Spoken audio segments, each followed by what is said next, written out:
Chapter 3 Linear Equation Exercise 3.4 Example 11. The ratio of incomes of two persons is 9:7 and the ratio of their expenditures is 4:3. If each of them manages to save rupees 2000 per month, find their monthly income. देखो question कहता है कि दो बंदों की income है 9:7 की form में. किस फॉर्म में है? 9:7 की फॉर्म में. मतलब पहले वाले की इनकम हो जाएगी 9x और दूसरे वाले की इनकम हो जाएगी 7x. ठीक है. इसी तरह कहता है ratio of their expenditure is 4:7. Expenditure मतलब जो उसके खर्चे हैं वो किस फॉर्म में है? 4:3 की फॉर्म में. तो हम उसको मान लेंगे 4y और 3y की फॉर्म में. ठीक है. हमें निकालना है देयर मंथली, और ये भी एक रह गया. If each of them manages to save 2000 per month, और दोनों 2000 पर मंथ सेव करते हैं, तो हमें निकालना है दोनों की मंथली इनकम. ठीक है. पहले वाले की मान लो इतनी इनकम है, दूसरे वाले की इतनी इनकम है. पहले वाले का खर्चे इतने हैं, दूसरे वाले के इतने हैं, और दोनों पर्सन कितने पैसे सेव करते हैं? 2000 पर मंथ. ठीक है. तो हम ऐसा मान लेते हैं कि मान लो दो पर्सन है ना. दोनों की पहले वाले की मंथली इनकम है, ये लिख लो इसकी इनकम. ये इनकम इसकी 9x और ये इसकी 7x. ठीक है. ये कितना खर्चा करता है? ये इसमें से 4y खर्चा करता है, और ये कितना खर्चा करता है? इसमें से 3y करता है. ठीक है. और ये कितनी सेविंग करता है महीने की? 2000. और ये भी 2000 करता है. तो हमें बताना है कि दोनों की मंथली इनकम क्या होगी. क्या बताना है? दोनों की मंथली इनकम क्या होगी. ठीक है. तो देखो कैसे करते हैं. लेट कर लेते हैं 9x और 7x दोनों की क्या income. Let income of two persons is 9x and 7x. ठीक है. उसके बाद देखो क्या बोलता है. दोनों की मैंने क्या लिया? एक्सपेंडिचर मतलब दोनों के खर्चे. And their expenditures is 4y and 3y. ठीक है. अब दोनों सेव कर रहे हैं कितने? 2000 रुपीज. अब देखो, अब आपको ये तो पता है ना, जितना खर्चा एक्सपेंडिचर्स प्लस सेविंग क्या बनती है? जितना खर्चा किया और जितने जोड़े दोनों मिला के बनती है इनकम. क्या बनती है? दोनों मिला के इनकम, है ना. जितना उसने खर्चा किया और जितना उसने जोड़ा, तो दोनों को मिला के वो उसकी होगी इनकम. तो एक्सपेंडिचर पहले वाले केस में देखो कितना है? 4y. और सेविंग कितना किया था इसने? 2000. और पहले वाले की इनकम कितनी थी? 9x, है ना. ये होगी फर्स्ट इक्वेशन. ये 4y था. दोबारा सुनो, ये पहला वाला पर्सन है, इसका एक्सपेंडिचर है 4y, पहले वाले की सेविंग 2000 और पहले वाले की इनकम 9x. ठीक है. इस 4y को इधर ले आओ, तो ये बनेगा 9x minus 4y equal to 2000. ये बन गई हमारी फर्स्ट इक्वेशन. ठीक है. अब दूसरा केस आ जाओ. दूसरे केस में है फिर से वही सेम एक्सपेंडिचर. पहले वाले का दूसरे वाले का एक्सपेंडिचर 3y प्लस सेविंग कितनी थी? दोनों की 2000 थी, और इसकी इनकम, दूसरे वाले की इनकम 7x. इस 3y को इधर ले आओ, तो 7x minus 3y equal to 2000. अब हम क्या करेंगे? एलिमिनेशन मेथड से सिर्फ हमें x की वैल्यू निकालनी है, y की वैल्यू निकालने की जरूरत नहीं है. क्यों? क्योंकि हमें सिर्फ खर्चे निकालने हैं. तो देखो क्या करो. एलिमिनेशन मेथड में क्या करते हैं? इसको 7 से मल्टीप्लाई, इसको 9 से मल्टीप्लाई, दोनों को सेम बनाना है. मल्टीप्लाई फर्स्ट को किससे कर रहे हैं? 7 से, और सेकंड को कर रहे हैं 9 से. ठीक है. अब आप फर्स्ट को 7 से मल्टीप्लाई करो. 7 9 जा 63x, 7 4 जा 28y 7 से करेंगे तो 14,000। अब इसको करना 9 से, 9 7 ज़ा 63x माइनस 9 3 ज़ा 27y 9 2 ज़ा 18। करो इनको माइनस, माइनस यहाँ पे माइनस है तो प्लस, यहाँ प्लस है तो माइनस, ये दोनों कैंसिल। अब देखो ये क्या बनेगा, माइनस 28y ये प्लस हो जाएगा 27y इक्वल टू 14,000 माइनस 18,000।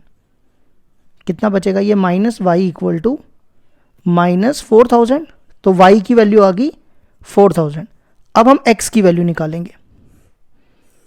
आपने क्या करना है, फर्स्ट में y की वैल्यू डाल दो। y की वैल्यू हम किस में डाल रहे हैं, फर्स्ट में, इन 1। तो देखो क्या 9x, देखो 4 को 4,000 से मल्टीप्लाई करोगे तो बनेगा 16,000, क्योंकि देखो ना हमने y की वैल्यू यहाँ पे 4,000 डाली, 4 इंटू 4,000 16,000 इक्वल टू 2,000। ये 16,000 उधर ले जाओ, 2,000 प्लस 16,000 18,000, 9 को इसके नीचे ले आओ, 18,000 अपॉन 9, तो x आ जाएगा 2,000। अब हमें दोनों की मंथली इनकम निकालनी थी। क्या निकालनी थी, दोनों की मंथली इनकम। तो देखो मैंने यहाँ पे स्टार्टिंग में ही बताया था कि पहले वाले पर्सन की इनकम है 9x और 7x दूसरे वाले की, तो हम यहाँ पे वैल्यूज डाल देते हैं। इनकम ऑफ 2 पर्सन, तो पहले की थी 9x और दूसरे की थी 7x। ये मैंने एंड लिखा है, यहाँ पे x की वैल्यू डालो, 9 इंटू 2,000 एंड 7 इंटू 2,000। 9 इंटू 2,000 18,000 और 7 इंटू 2,000 14,000। मतलब पहले वाले की इनकम है 18,000 और दूसरे वाले की है 14,000। ये आ गया हमारे एग्जाम्पल 11 का आंसर।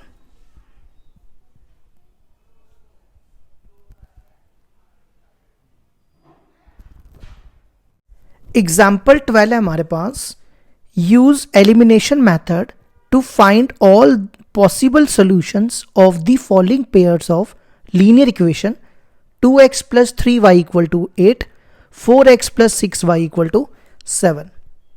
तो देखो क्या करेंगे, एलिमिनेशन मेथड से हमें x और y की वैल्यू निकालनी है। इसको ले लो फर्स्ट इक्वेशन, इसको ले लो सेकंड इक्वेशन। देखो इन दोनों को सेम बनाना होता है ना, यहाँ पे 4 है और यहाँ भी 4 बना दो। देखो अगर मैं इसको 2 से मल्टीप्लाई करूँ तो यहाँ भी 4 हो जाएगा। तो क्या करने जा रहे हैं, फर्स्ट इक्वेशन को 2 से मल्टीप्लाई कर रहे हैं और सेकंड को सेम रख रहे हैं। मल्टीप्लाई फर्स्ट इक्वेशन बाय 2, 2 से मल्टीप्लाई करोगे 2 2 ज़ा 4x, 2 3 ज़ा 6y, 2 8 ज़ा 16, और ये वाली इक्वेशन को सेम यहां पे लिख दो। अब हम दोनों को क्या करेंगे, माइनस करेंगे। क्या करेंगे, दोनों को माइनस, माइनस माइनस माइनस, ये कैंसिल, देखो ये भी कैंसिल हो जाएगा। तो क्या बचा, 0 इक्वल टू 16 माइनस 7, तो 0 इक्वल टू 9। क्या 0 और 9 कभी बराबर होते हैं, 0 और 9 कभी बराबर तो होते नहीं। तो इसका मतलब which is a false statement. तो क्या हो गया, इस ये जो लीनियर इक्वेशन दी हुई थी दोनों, इनका कोई भी सोल्यूशन नहीं होगा। Therefore the linear equations has no solution. तो ये हो गई हमारी एग्जाम्पल 12 भी कंप्लीट।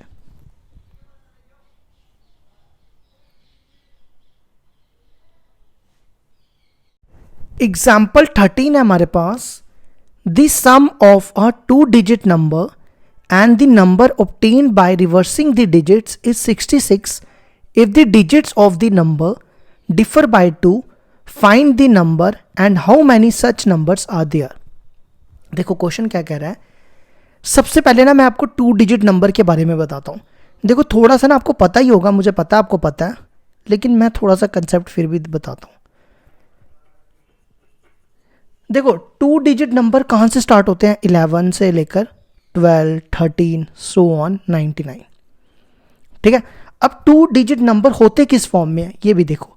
देखो देखो 11 को मैं लिख सकता हूँ 10 + 1, तो 10 को मैं लिख सकता हूँ 10 × 1 + 1, लिख सकते हैं ना ऐसा, ठीक है। इसी तरह मान लो 25 को मैं लिखता हूँ 20 + 5, इसको मैं लिख सकता हूँ 10 × 2 + 5, चलेगा ना। इसी तरह 39 को मैं लिख सकता हूँ 10 × 3 + 9। आप देख रहे हो 2 डिजिट नंबर हमें कैसे मिल रहा है, देखो सब में 10 आ रहा है, ये वाला नंबर जो है ना वो चेंज हो रहा है, तो मैं 2 डिजिट नंबर को क्या कह सकता हूं, 2 डिजिट नंबर को हम किस फॉर्म में लिख सकते हैं, 10, इस नंबर को ना मैं y मान सकता हूं ना, ये y हो गया, प्लस इस नंबर को मैंने x मान लिया।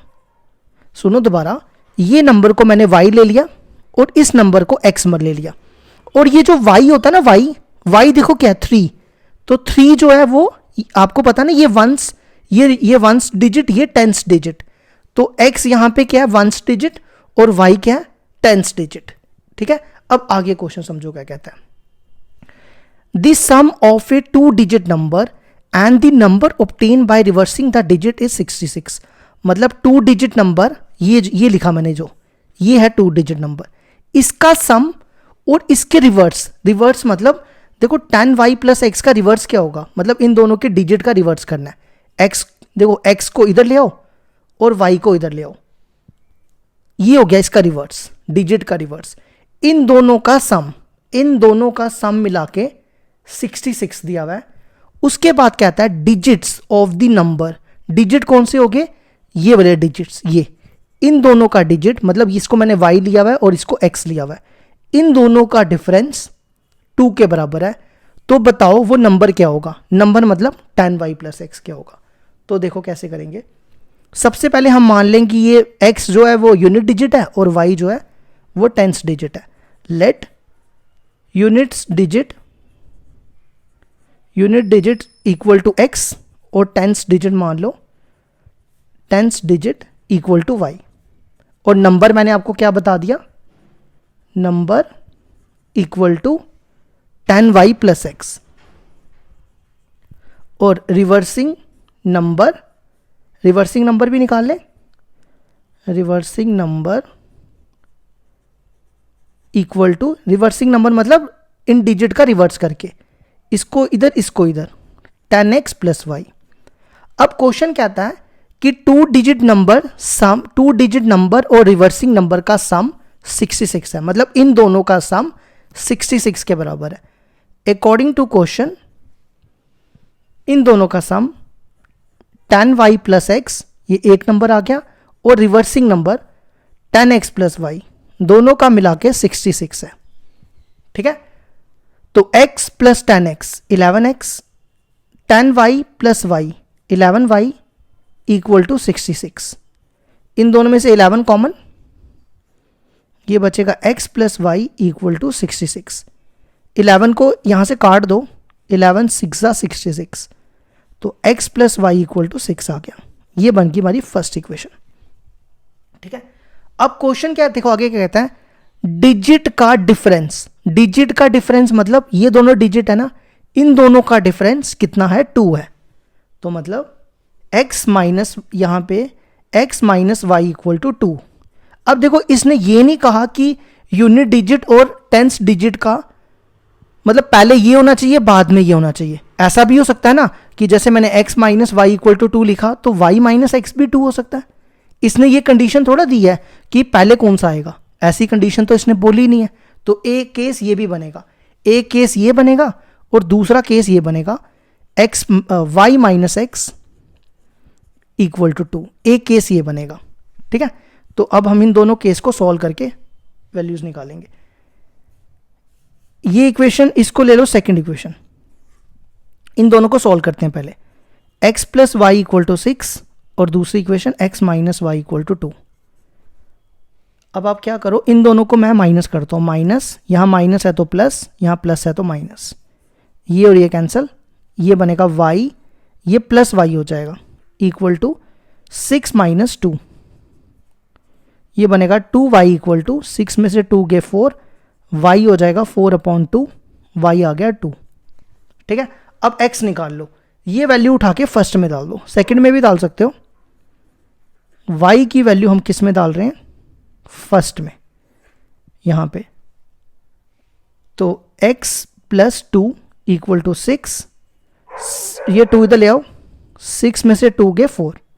अब हमें निकालना क्या था, नंबर, क्या निकालना था, नंबर। तो नंबर क्या था, मैंने क्या लिया था, नंबर 2y प्लस एक्स।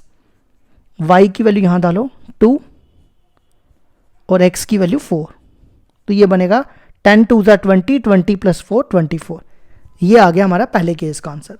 अब दूसरा केस आ जाओ, इसको इक्वेशन को ले लो थर्ड। अब इन दोनों को सॉल्व करो, x plus y equal to 6, या इसको ना एक काम करो, पहले माइनस एक्स लिख दो, minus x plus y equal to 2। मैंने पहले माइनस एक्स लिख दिया, वाई बाद में लिख दिया।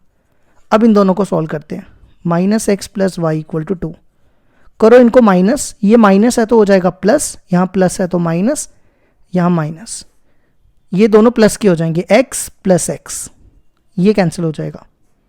6 में से 2 minus 2x equal to 4, x equal to 4/2, x equal to 2। ये वैल्यू उठा के फर्स्ट में डाल दो, यूज इन 1, यहां पे डाल दो, x की जगह 2 plus y equal to 6, y हो जाएगा 6 माइनस 2, तो y हो गया 4। तो नंबर क्या था हमारे पास, नंबर था 10y प्लस एक्स। तो y की वैल्यू यहां डाल दो, 10y, y की वैल्यू 4 और प्लस x की वैल्यू 2, तो ये बना 40, 40 प्लस 2 42। अब इसने हमें पूछा था क्वेश्चन में how many such numbers are there, तो हम कहेंगे there are 2 numbers, there are 2 numbers, there are 2 numbers. वो कौन से थे, एक तो आया 42 और एक आया 24, तो कोई भी पहले लिख लो, कोई फर्क नहीं पड़ता, 42 एंड 24। तो ये होगी हमारी एग्जाम्पल 13 भी कंप्लीट।